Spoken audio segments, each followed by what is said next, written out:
Okay guys, welcome back to GTS Garage. This is just a catch up on the XJ600 because even though I said I wasn't going to do anything more, I have done. So I'll just quickly run you through what I've done. Yesterday I managed to get into the garage again. My wife's got the arse with me, but I managed to get into the garage again and I've tied up the wiring. So the wiring is now in the final location. Let me just make sure you can see that. So the wiring's all been routed, the relays have all come out. So basically I took the battery out, took the battery box out, put the wiring exactly as it needed to be.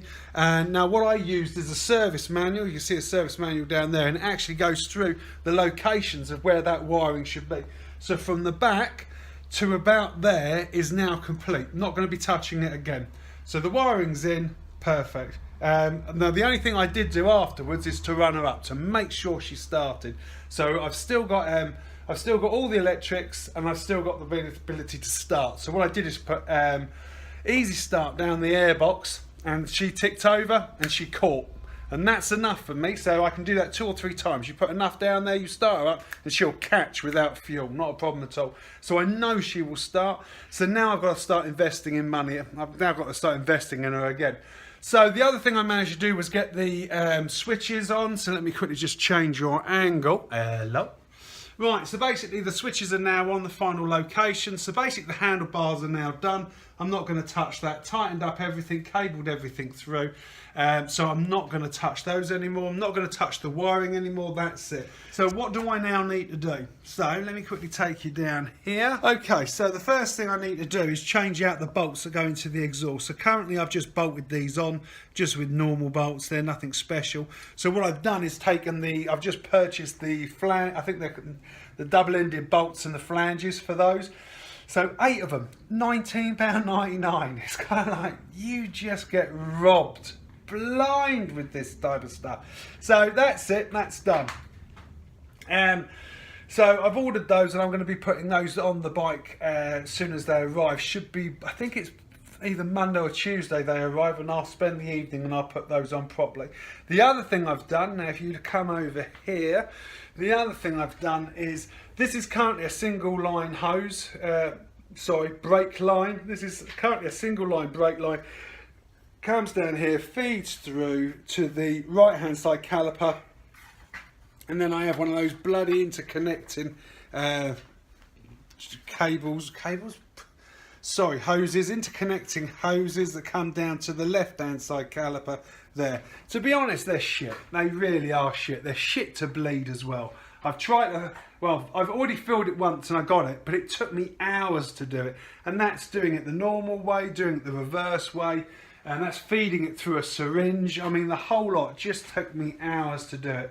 So I'm scrapping it. I'm not going to be doing that again. So what I'm going to be doing is purchasing 2 Hell cables, 2 Hell hoses. What is it with cables and me?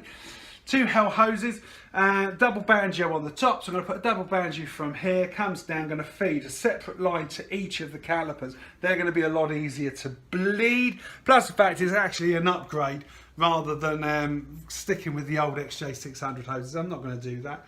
So that is also on the book. So I'll be putting new brake lines in, and then I'll be doing that. That will make it easier to get off the ramp, on and off the ramp. Because once she hits that ramp, she tends to roll back pretty fast, which is what nearly killed the missus the other day. And I hate when my hand goes into the picture. So that is the brake cables. So I put new brake cables on, and I'll be putting new exhaust studs on, and then that will be done. The other thing I need to do is get her out there and test this suspension leg. So this suspension, this fork tube was a lot stiffer. So to get the cap in was a lot stiffer than the other. So I think there may have been, I don't know what's happened in here. Is more oil in there maybe? I'm not quite sure. But this one is definitely a far more stiffer suspension than on the left hand or the right hand one. And that's got to be addressed. Obviously you don't want an unequal suspension. Right, so I think that's it. I've also got to move that over because that's not going to remain, the ignition isn't going to remain there. It's going to go where it normally should go. And I think that is about it. I think we're close. We are very close. Now, ideally, I would like to, hang on. Now, ideally, I'd like to get this still done by the end of February. And that, I think, is realistic. I don't think there's anything wrong with February. They're not big jobs. They really aren't big jobs. I just need probably a weekend with the right kit in here and I can get it done. With regards to tanks, so the tank's there, the seat's done, so I've done the seat, I've done the tank. The tank needs to be clear coated, so I need to clear coat the tank and hook it up. But first of all, I'll probably just be using a bladder to make sure she starts. I don't know what that was fluky, I'm not quite sure what that was. But I'll be taking a fuel bladder and making sure she starts, then I'll be clear coating it, letting it dry. We probably won't be able to clear coat that until the warmer weather. I'm not going to start heating the garage, just not going to bother, just going to wait, clear coat it in the sunshine, and then I shall stick it on. By that time I know she will be running, and that will be it. That is it done. She is so close, I can smell it. You take care, guys. I shall speak to you very soon. This has been just an update, obviously not done anything, but there is still progress going on, and there is and we're gathering a little bit more momentum. You take it easy, take care, bye bye.